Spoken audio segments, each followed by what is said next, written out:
शांतं शाश्वतं प्रमेयमनघं निर्वाण शांति प्रदम ब्रह्मा शंभु अणीन्द्र सेव्य मनीषं वेदांत वेद्यं विभुं रामाख्यं जगदीश्वरं सुरगुरुं माया मनुष्यं हरिं वंदे अहं करुणाकरं रघुवरं भूपालचूडामणि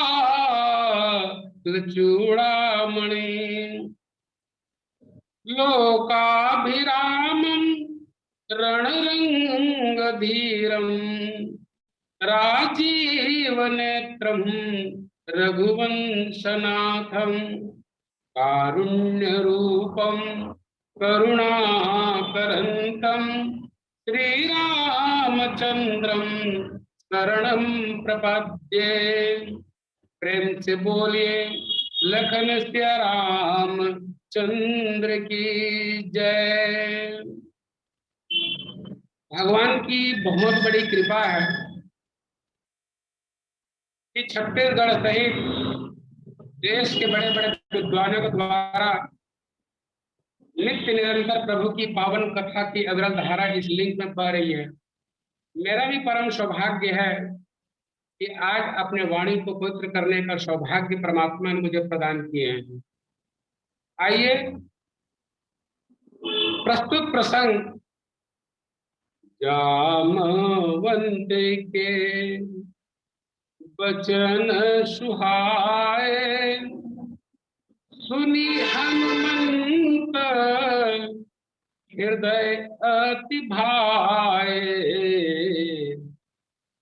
सुंदरकांड यही से इस चौपाई से सुंदरकांड प्रारंभ हो रहा है। अब विचार करके देखा जाए सुंदरकांड की सुंदरता तो यही से प्रारंभ हो रहा है। क्यों? क्योंकि सुंदरकांड की सुंदरता ये है, श्री हनुमान जी महाराज जी को जामवंत जी के जो वचन हैं वो बड़े प्रिय लग रहे हैं, कल्याणकारी लग रहे हैं, ग्रहण करने योग्य लग रहे हैं। क्यों? इसलिए विचार करके देखा जाए कि बताया गया है कि जब हमें गुरु की वचन प्रिय लगने लग जाए, महात्मा के वचन प्रिय लगने लग जाए, माता पिता की वचन प्रिय लगने लग जाए, वृद्धों की वचन प्रिय लगने लग जाए, तो समझ जाइए कि जीवन सुंदरकांड बन रहा है। लेकिन विचार करके देखा है यहाँ पर बड़ी जटिल समस्या थी। और जब भी रामचरितमानस के अंतर्गत जटिल और गंभीर जब समस्या जब आती है, उनका समाधान का एकमात्र जो समाधान देते हैं श्री हनुमान जी देते हैं। इसलिए हनुमान जी के विषय में बोला भी गया है, वो नहीं जानत है जग में कभी संकट मोचन नाम तिहारो। ऐसा कौन नहीं जानता है कि जब जब भी संकट आती तो उसकी समाधान श्री हनुमान जी महाराज जी के द्वारा ही प्राप्त हो पाता है। समुद्र के तट पर सभी बानर भालू विद्यमान है। और समस्या ये है कि संपाति जी ने एक बहुत सुंदर बात कही है कि भाई जो ये जो समुद्र है 100 योजन समुद्र, उससे जो पार कर लेगा उन्हीं को श्री सीता जी के दर्शन की प्राप्ति होगी। अब विचार करके देखा जाए, ये देहा अभिमान की समुद्र है। और जब तक देहा अभिमान के समुद्र से कोई भी साधना करने वाले व्यक्ति पार नहीं कर लेगा, इस देह को जब तक पार नहीं कर लेगा, तब तक उनको जीवन में शांति, सीता, भक्ति की प्राप्ति नहीं हो पाएगा। इसलिए संकेत तो है, लेकिन एक बात जरूर मान के देखेंगे आप कि जो पांच जो तत्व है, ये पांचों तत्व की न्यूनता अर्थात कम होना, ये भी जीवन के लिए बहुत बड़ी संकट है। और पांचों तत्व की अधिकता, ये भी जीवन के लिए बहुत बड़ी संकट का कारण बना। और आप देखेंगे रामचरितमानस के अंतर्गत क्षिति जल पावक गगन समीरा अपंच तत्व रचि अधम शरीरा क्षिति जल पावक। अब विचार करके देखें कि इसके कुछ समय पहले जितने भी श्री सीता जी के खोज में चलने वाले जो बानर भालू के, जो राम जी की जो सेना है, जो सीता जी के खोज में लगे हैं, लेकिन इनके जीवन में क्या हुआ? 1 माह तक अपना देह का जो सुधि भूल चुके थे। चलत सकल दिशि खोजत सरिता सर गिरि खोज राम काज ललीन मन बिसरातन कर छो।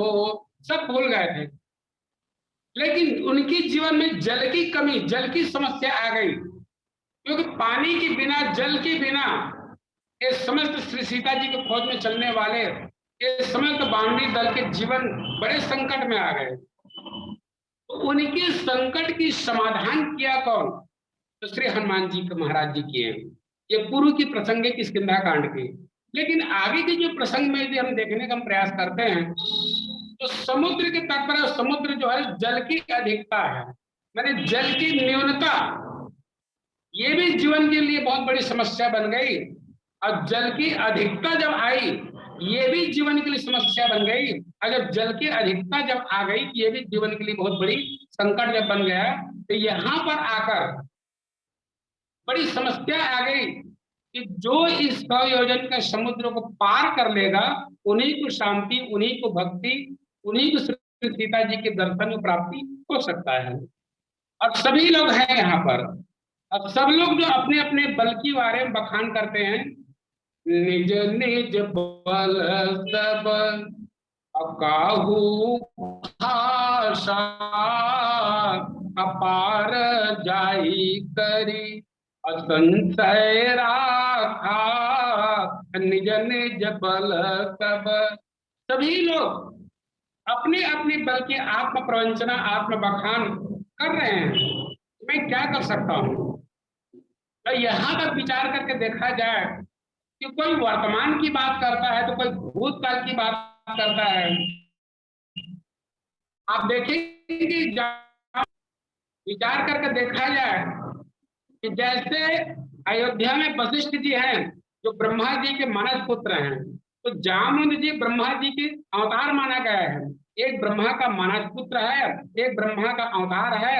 अब विचार करके देखा जाए कि जब भी अयोध्या में जब भी समस्या आती है तो उनका समाधान देते हैं तो वशिष्ठ जी महाराज। आज जब बांडी दलों के जीवन में जब कोई संकट आ गई तो उनका समाधान देते हैं जामवंत जी महाराज। लेकिन समाधान देने वाले जो वयोवृद्ध जो जामवंत जी हैं, आज उनकी स्थिति क्या है? और एक बात देखेंगे, ये अपने बारे में बताते हैं, जरठ भयऊ अब कहीं विशेषता नहीं तन रहा प्रथम लवलेता जब ही त्रिविक्रम है करारी तब मैं तरुण रहूं बल भारी। अतीत की बात बता रहे हैं। दो युग की बात बता रहे अपने जीवन में कि जब मैं सतयुग में था, भगवान की मैंने परिक्रमा की, लेकिन वर्तमान में मैं वृद्ध हो चुका हूँ। और एक बात जरूर मान चले कि वास्तविक शरीर का वृद्ध होना जीवन में समस्या कारण नहीं बनता। व्यक्ति कहीं मानसिक वृद्ध बन जाए, साधना के वृद्ध बन जाए, ये ज्यादा गंभीर समस्या बन जाती है। ये शरीर की वृद्ध है, लेकिन साहस इनके पास भी नहीं है, और ये बता भी रहे हैं तो समस्या उनके पास भी समाधान नहीं हो पा रहा जामन जी के द्वारा। और आप देखेंगे अंगद जी भी नौजवान है, वह भी कहता है अंगद कही जाऊ मैं पारा। अंगद जी कहते हैं कि मैं पार जा सकता हूँ, लेकिन उनके जीवन में समस्या है कि मैं जा तो सकता लेकिन वापस नहीं आ सकता। समस्या बड़ी गंभीर है यहाँ पर। लेकिन यहाँ पर देखा जाए सभी लोग अपने अपने बारे में बोल रहे हैं। अंगद जामन जी अपने बारे में बोल दिए, अंगद जी अपने बारे में बता रहे हैं, जितने भी बानर भालू सब बोल रहे हैं। तो निश्चित ही कि यहाँ पर बोलने वालों की संख्या तो बहुत है, लेकिन समाधान किसके किसी के द्वारा नहीं है। और हनुमान जी महाराज जी हैं, ये वास्तविक में समाधि लगाए बैठे हैं, और समाधि लगाए बैठे हैं तो सब लोग बोल चुके हैं। हनुमान जी मौन हैं। और जिस प्रकार के भगवान शंकर जी को समाधि से जगाने के काम या तो राम करते हैं या काम करते हैं, उसी प्रकार आज हनुमान जी महाराज जी को जगाने के जो काम है वो जामन जी महाराज जी करते हैं। और उनकी जगाने की प्रक्रिया आप देखेंगे कि कहि ऋषपति सुनु हनुमाना। हनुमान जी तो जगाने के प्रयास कर रहा है उनका। अब का चुप साधी रहे बलवाना। एक तो जो बलवान होता है वो शांत नहीं रहता, बलवान हमेशा मुखर होता है, शांत बिल्कुल नहीं होता।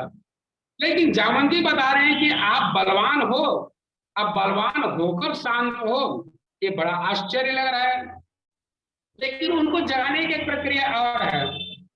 पवन तनय बल पवन समाना। अब प्रशंसा किसको प्रिय नहीं लगता। हनुमान जी की जो प्रशंसा किया जा रहा है, अब जितने भी बातें कही जा रही है जामन जी महाराज जी के द्वारा, सब बातें अक्षरशः सत्य है। क्यों? पवन तनय बल पवन समाना। अब पवन के पुत्र हो, अब पवन के समान बल हो। इस बात को सुनकर हनुमान जी महाराज जाग क्यों नहीं रहे हैं? जाग नहीं रहे, इसके एक कारण है। क्या? रावण के दरबार में एक पवन देवता भी बंदी है, उनको वश में कर लिया है। यदि ये पवन पुत्र हूं समझकर कहीं जाग जाए तो जिस प्रकार पिताजी बंदी है रावण के दरबार में, हो सकता है कि हनुमान जी भी बंदी हो जाएं। इसलिए हनुमान जी यही कहते हैं कि भाई पवन के जो पुत्र का जो बताया जा रहा है, बल की विशेषता बताया जा रहा है, लेकिन हनुमान जी यहाँ पर जागने का नाम नहीं लेते। बुद्धि विवेक विज्ञान निधाना। अब किसी भी व्यक्ति की बुद्धि की, विवेक की, ज्ञान की यदि प्रशंसा किया जाए तो भी व्यक्ति जाग जाता है। क्यों? इसलिए बात यह है कि प्रशंसा किसको प्रिय नहीं लगता। हर व्यक्ति को तो प्रशंसा ही चाहिए, तारीफ ही चाहिए। लेकिन हनुमान जी की जो प्रशंसा जामन जी के द्वारा की जा रही है, लेकिन हनुमान जी यहाँ पर जाग भी नहीं रहे हैं। अब तीसरी बात, कवन सुकाज कठिन जग माही अजो नहीं होई अतात तुम पाही। ऐसी कौन सी कार्य है जो आपके द्वारा नहीं हो सकता। लेकिन एक बात देखिए कि पवन के पुत्र होने की बात कही, हनुमान जी नहीं जागे। उनकी बल की प्रशंसा किए गए, हनुमान जी नहीं जागे।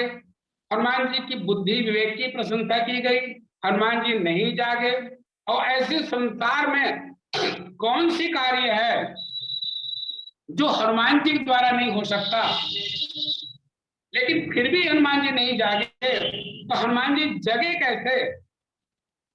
तो राम काज लगी अतो अवतारा, असुनत भयऊ पर्वताकारा, राम काज लगी। ये बात है उनके जीवन में, ये बहुत बड़े काम कर दिया कि राम काज करने के लिए आपका अवतार हुआ है।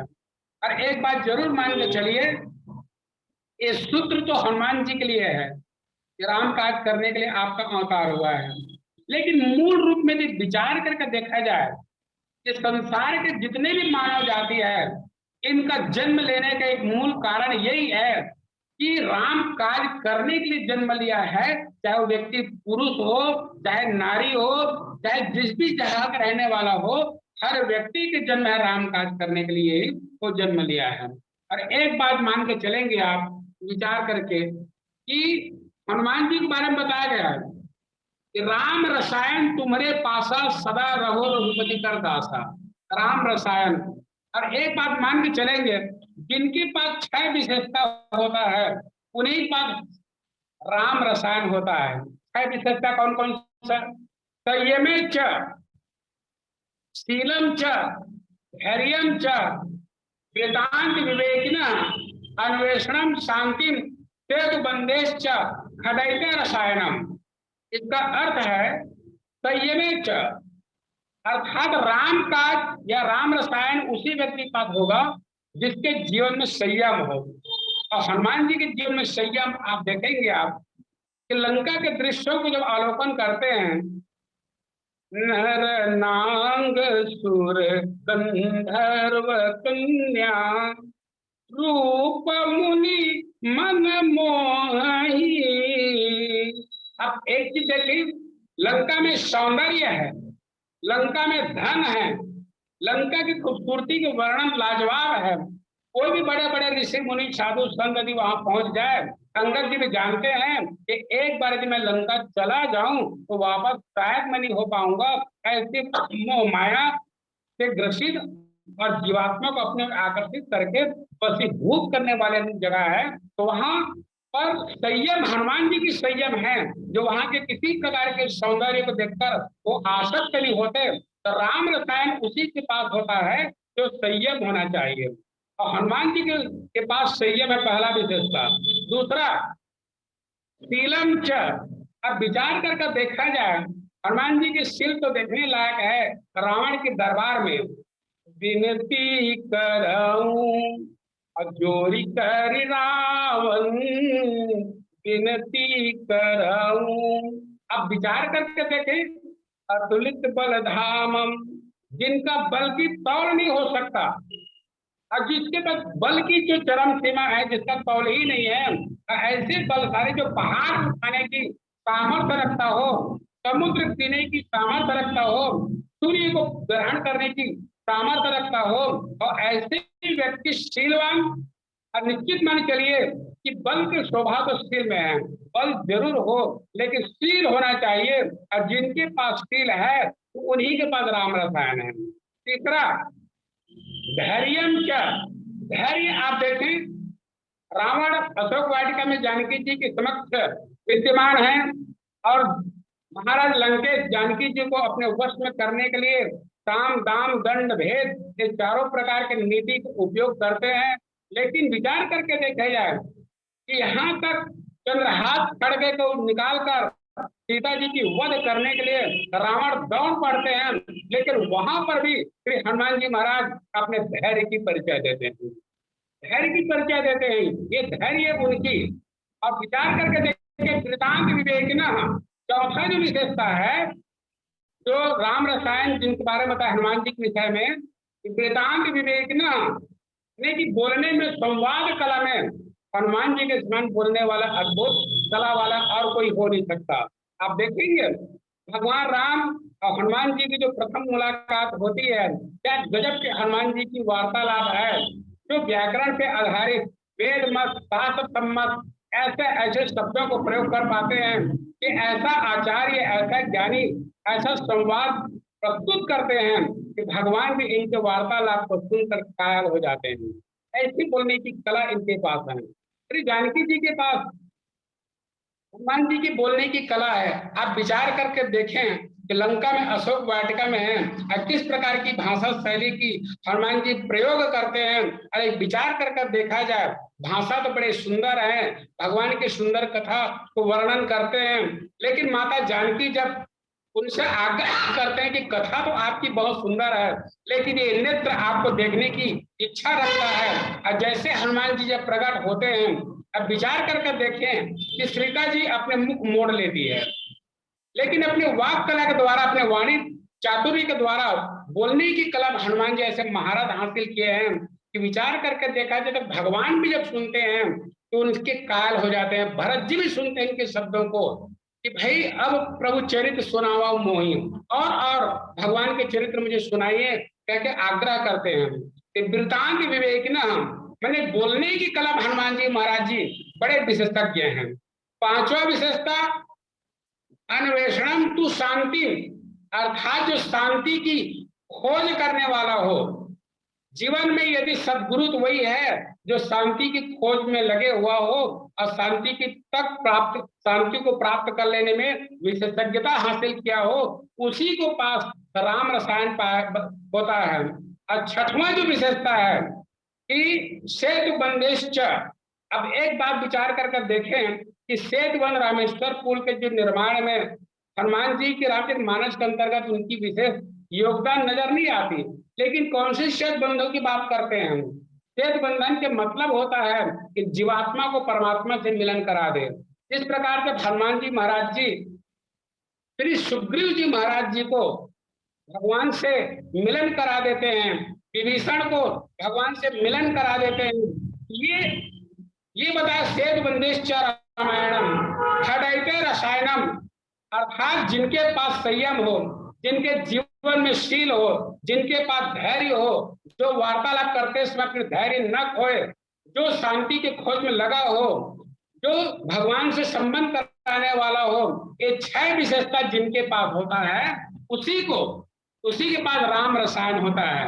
इसलिए गोस्वामी जी को लिखना पड़ता है राम रसायन और तुम्हारे पास, राम की रसायन इनके पास है, हनुमान जी के पास। इसीलिए 6 विशेषता से युक्त होने के नाते ये सदगुरु के 6 लक्षण है। और आप विचार करके देखेंगे समुद्र के तट पर जामन जी की जो जो भाषा है, उनकी जो उपदेश है, हनुमान जी को प्रिय लगते हैं।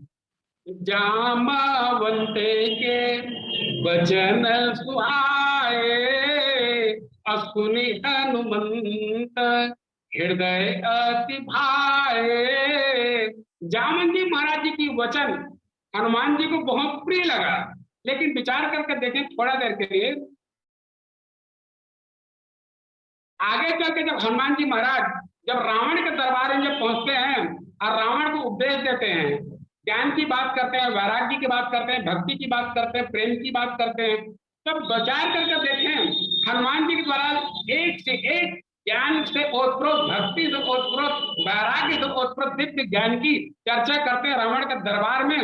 लेकिन रावण को हनुमान जी के वचन नहीं सुहाता है, हनुमान जी के वचन नहीं सुहाया।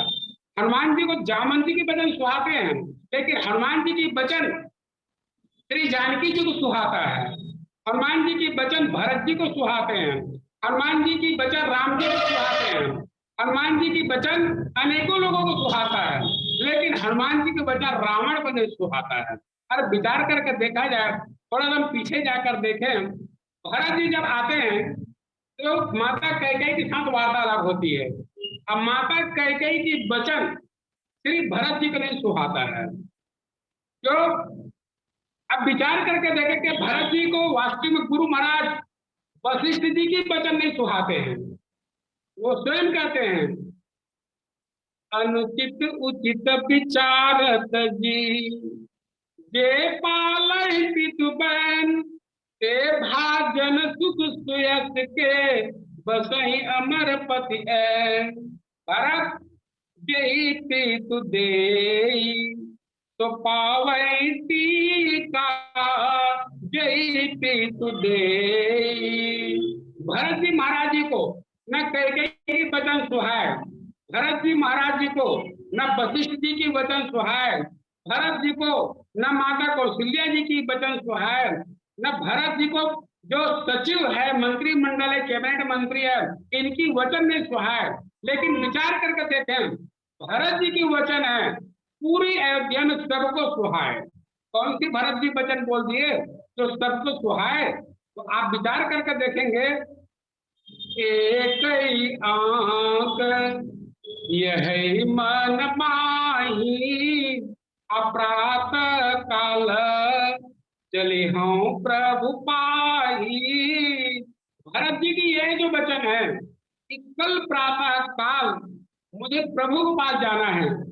तो ये वचन जब सुने, तब ये वचन को सुनने के बाद गुरु महाराज वशिष्ठ जी को भी बड़ा अच्छा लगा, माता कौशल्या को भी अच्छा लगा, सचिव को भी अच्छा लगा, मंत्रियों को भी अच्छा लगा, प्रजाजन को भी अच्छा लगा।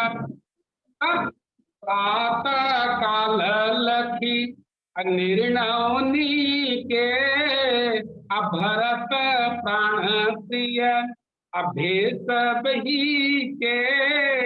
अयोध्या में भरत जी को किसी के वचन प्रिय नहीं लगा, लेकिन भरत जी के वचन सबको प्रिय लगा। और यहां पर देखा जाए समुद्र के तट पर जामवंत के वचन सुहाए, हनुमान जी को जामवंत जी की वचन बड़ा प्रिय लग रहा है, सुहावना लग रहा है। क्यों कि राम काज लगी तब अवतारा, राम काज करने के लिए आपका अवतार हुआ हनुमान जी महाराज। और जब हनुमान जी महाराज सोए थे, समाधि में थे, तो वो जब जाग गए तो महाराज अभी तक कुछ बोल नहीं रहे, अब बोल क्या रहे हनुमान जी? सिंहनाद करी अपार ही पारा, सिंह समान दहाड़ लगाने लग गए और लीलौ लांघौ जलने दिखारा। अब तक तो हनुमान जी मौन थे, अब मौन होकर जब दहाड़ उड़ने लग गए तो कहने लगे कि अब तो मैं समुद्र को मैं पी जाऊंगा। अब कहने लग गए, सहित सहाय रावण ही मारी, आनव त्रिकूट उपारी। ये तीन घोषणा करते हैं हनुमान जी महाराज। पहला, मैं समुद्र को पी जाऊंगा। दूसरा, रावण सहित सहायकों को मैं वध कर दूंगा। और तीसरा, त्रिकूट पर्वत को उठाकर मैं यही ले आऊंगा। तो बोलने लगे महाराज, इसके पहले तो आप मौन थे, एकदम छोटे थे, लघु रूप में थे। अब हनुमान जामवंत जी की वचन को सुनने के बाद आप पर्वताकार हो गए, बहुत विशाल हो गए। तो मानो हनुमान जी बताना चाहते हैं कि जगत के लिए, संसार के लिए, परिवार के लिए, समाज के लिए आप छोटा बना रहिए, इसी में आपकी प्रशंसा है। और जब परमात्मा के काम करना है तो आपको लघु नहीं बनना है,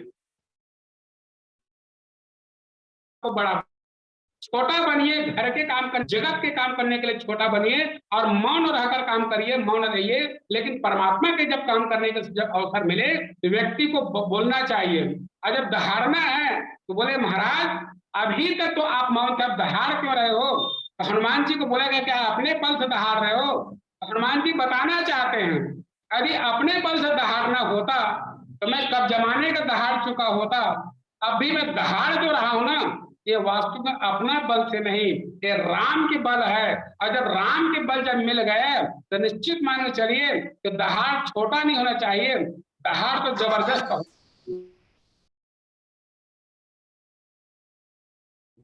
लेकिन एक विशेषता है कि हम इतना कुछ करने की सामर्थ्य होने के बावजूद भी ज्ञानी नाम अग्रगण्यम के विशेषता आप देखें, कौन सी विशेषता?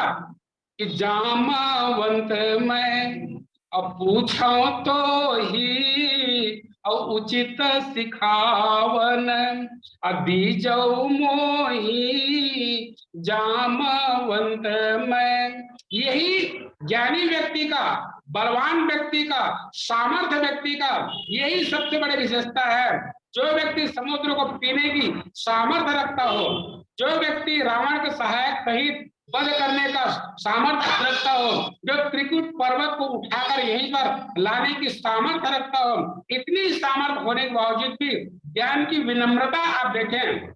ज्ञान की कौन सी विनम्रता कि जामवंत मैं अब पूछो तो ही उचित सिखावन अभी जो मोही।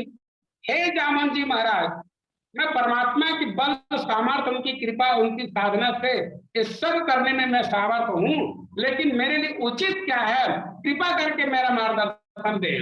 यही सुंदर कहानी की सुंदरता है कि विचार करके देखा जाए, जहां बड़ों की इससे सलाह ली जाती है, बड़ों की आज्ञा का पालन किया जाता है, अब बड़ों की परामर्श लेकर कार्य किया जाता है, वही बार वही समाज सुंदर बन जाता है।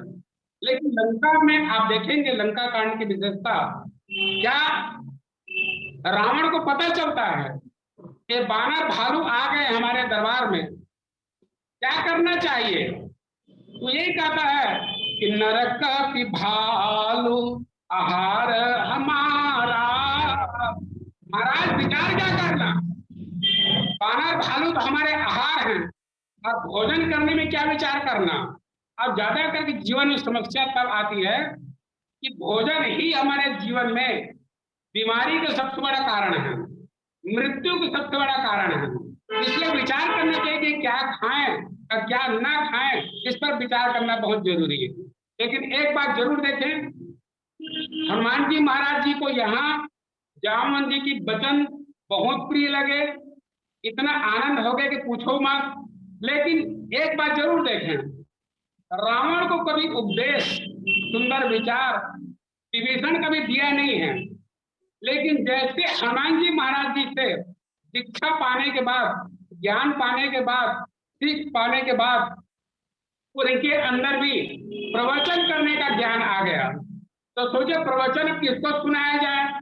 तो सोचने लग गए कि अपने बड़े भैया रावण को ही सुनाया जाए। और रावण वो है कि अपने जीवन में सुनाने का ही काम किया है, कभी सुनने के काम नहीं किया। मारीच ने सुनाने का काम किया, लेकिन यद्यपि मारीच की एक एक शब्द प्रिय है, हितकर है, लेकिन मारीच की बात उन्होंने नहीं सुना, बल्कि सुनाने वाले के ऊपर ही उनको वध करने की, समाप्त करने की, ये अपने क्रूर स्वभाव का परिचय देता है।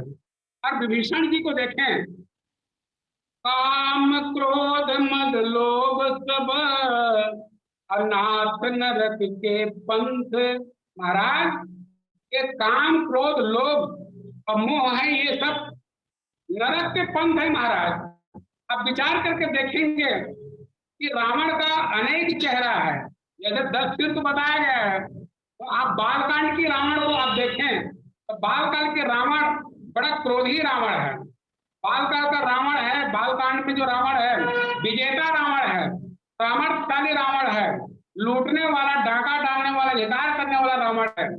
इस प्रकार के रावण की स्थिति जो बालकांड में है। अरण्य कांड के जो काम रावण है वो डरपोक रावण है, कायर रावण है, भीरू रावण है, फल बुद्धि लवलेश उनके पास नहीं, ऐसा प्रतीत हो रहा है। और अशोक वाटिका जो रावण है, तो वास्तव में देखा जाए अशोक वाटिका रावण कामी है, और काम की इच्छा को पूर्ण करने के लिए प्रलोभन रखता है वहां पर, और सीता जी को अनुकूल करने के लिए, वश में करने के लिए अनेक प्रकार की सावधान अपनी नीति अपनाता है।